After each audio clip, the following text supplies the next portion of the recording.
कई लोगों को त्वचा पर दाद की समस्या हो जाती है, जिसे रिंग वर्म भी कहते हैं।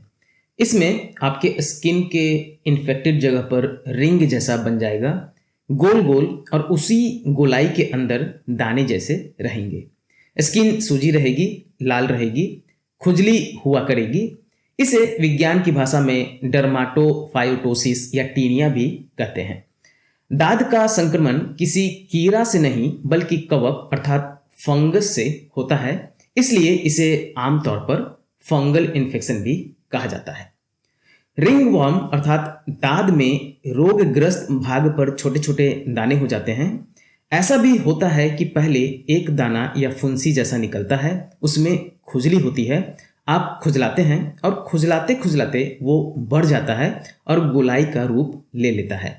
वह स्थान लाल या काला पड़ सकता है, वहां जलन हो सकती है और भयंकर खुजली मचती है, जिस कारण उस भाग को बार बार खुजलाना पड़ता है। ध्यान दीजिएगा कि दाद अधिकांशतः वृत्ताकार या गोलाकार में ही होता है और एक बार में शरीर के एक स्थान पर या एक बार में अनेक स्थानों पर भी हो सकता है। यह रोग मुख्यतः शरीर को धूप, हवा ना मिलने, नमी वाले या गंदी स्थानों पर रहने, मीठे पदार्थ ज्यादा खाने, शरीर का रक्त दूषित हो जाने, या फिर अगर किसी को दाद रोग है और आप उनकी चीजें इस्तेमाल करते हैं जैसे तौलिया, कपड़े, कंघी इत्यादि का उपयोग करते हैं उन्हीं के सामान का, या उनके संपर्क में आते हैं, तो आपको भी दांत का इन्फेक्शन होने की संभावना बढ़ जाती है। अब कारण लक्षण पर ज्यादा चर्चा ना करते हुए होम्योपैथिक दवा की चर्चा करूंगा कि किस दवा से आपकी यह समस्या जड़ से ठीक हो जाएगी। सबसे पहली दवा है बेसिलिनम 200 पोटेंसी में। डॉक्टर बर्नेट का कथन था कि दाद उन्हीं लोगों को होता है जिनके वंश में क्षय रोग का लक्षण मौजूद रहा हो। अतः दाद के रोगियों को बीच बीच में इस दवा का सेवन अवश्य करना चाहिए। कैसे करें?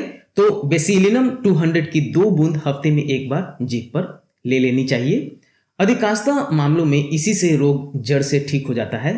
कहने का तात्पर्य यह है कि लक्षण मिले या ना मिले, इसे तो आपको हर हफ्ता लेना ही है। दूसरी दवा है टेलुरियम 30 पोटेंसी में। कैसा भी दाद या रिंग वर्म हो, आपको इस दवा का भी सेवन करना ही है। दाद, चेहरे का दाद, शरीर के निम्नांग का दाद, इसके सिवा शरीर के सभी स्थानों में दाद होने पर और खुजली में टेलुरियम फायदा करती है। दाद या दाद की प्रकृति की किसी तरह की चर्म रोग रहे और उसमें बहुत खुजलाहट हो तो पहले इसका प्रयोग करना चाहिए। कान की बीमारी और दाद के लिए कुछ दिनों तक आपको रोज 2-3 बार इसका सेवन जरूर करना चाहिए। इसकी जरूरत पड़ती है क्योंकि इसकी क्रिया कुछ देर से होती है। फायदा होते ही दवा का सेवन बंद कर देना चाहिए। तो पहले 15 दिन 6 CH की 2 बूंद दिन में 3 बार जीभ पर लें, फिर इसकी शक्ति को बढ़ा दें, फिर इसकी आप 30 शक्ति की 2 बूंद दिन में 3 बार जीभ पर लें। जैसे लाभ मिले, ऐसा लगे कि 50% अच्छा हो गया है, दवा को बंद कर दे। रिंगवर्म को जड़ से यह दवा को उखाड़ फेंकेगा।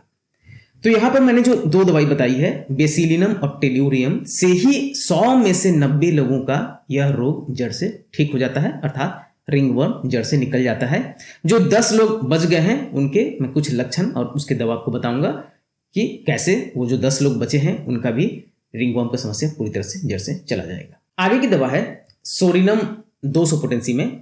अगर सिर या स्काल पर दाद हुआ हो तो यह दवा बिल्कुल लाभ करेगा। सोरिनम के विषय में एक बात समझ लें कि इसका रोगी इतनी ठंड महसूस करता है कि गर्म मौसम में भी गर्म कपड़े पहने रहता है। आसमान में बादलों के आते ही मकान में घुस जाता है। बाहर की ठंडी हवा बर्दाश्त नहीं कर सकता। यद्यपि उसने पहले ही गर्म कपड़े पहने होते हैं, वह उनसे भी ज्यादा गर्म कपड़े ओढ़ लेता है। यह रोगी एक तरह का बैरोमीटर होता है।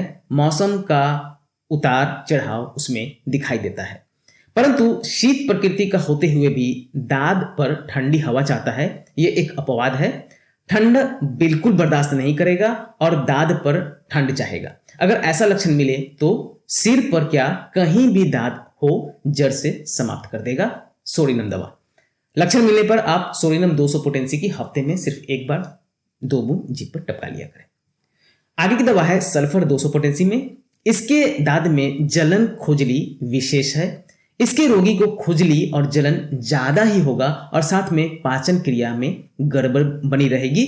तो अगर ऐसा लक्षण मिले तो आपको हफ्ते में एक बार 2 बूंद जीभ पर टपका लेना है। किसका? सल्फर 200 पोटेंसी का।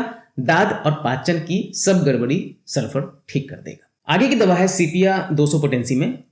त्वचा के रोग में सीपिया और सल्फर में समानता है।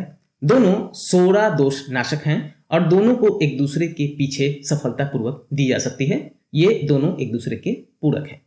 सीपिया की खुजली मुंह, हाथ, पांव, पीठ, पेट किसी जगह भी हो सकती है। त्वचा पर भूरे रंग के दाग या दाने पड़ सकते हैं। पहले त्वचा पर दाद जैसा एक खुश्क दाना निकलता है। खुजलाने से वह बड़ा और गोलाकार हो जाता है। इस प्रकार के गोलाई लिए हुए चकत्ते अगर झुंड के झुंड भी हों तो 1000 शक्ति की सीपिया से यह पूरी तरह से ठीक हो जाते हैं। सिर में दाद होने पर भी सीपिया से लाभ होता है। यहां मैंने बताया कि 1000 शक्ति से सीपिया के बिल्कुल पूरी तरह से ठीक हो जाता है, परंतु मेरा ऐसा एक्सपीरियंस है कि सीपिया 200 पोटेंसी में इस्तेमाल कीजिएगा। हफ्ते में सिर्फ एक बार 2 बूंद जीभ पे टपका लिया कीजिएगा अगर ऐसा लक्षण आपको मिलता है तो। एक दवा है क्रोटन टिग्लियम 30 पोटेंसी में। अगर अंडकोश में दाद है तो आपको यह दवा बहुत लाभ करेगी। इसकी 2 बूंद दिन में 3 बार सुबह, दोपहर और शाम जीभ पे टपकाइएगा। ध्यान रखिएगा, अंडकोश में दाद हो, रिंगवॉर्म हो गया हो, इन्फेक्शन हो गया हो तो आपको क्रोटन टिग्लियम इस्तेमाल करना है। एक दवा आती है सेनिकुला एक्वा 30 पोटेंसी में। जीभ में दाद होने पर यह दवा बहुत लाभप्रद है। इसकी भी 2 बूंद दिन में 3 बार बिल्कुल लिया जा सकता है। लक्षण देखिएगा, जीभ में रिंगवॉर्म हो जाए तो सेनिकुला एक्वा 30 पोटेंसी में। अंतिम दवा बता रहा हूं, कैलकेरिया कार्ब 200 पोटेंसी। मोटे थुलथुले व्यक्ति को अगर दाद हो जाए तो आपको उसमें कैलकेरिया कार्ब 200 पोटेंसी का इस्तेमाल करना है।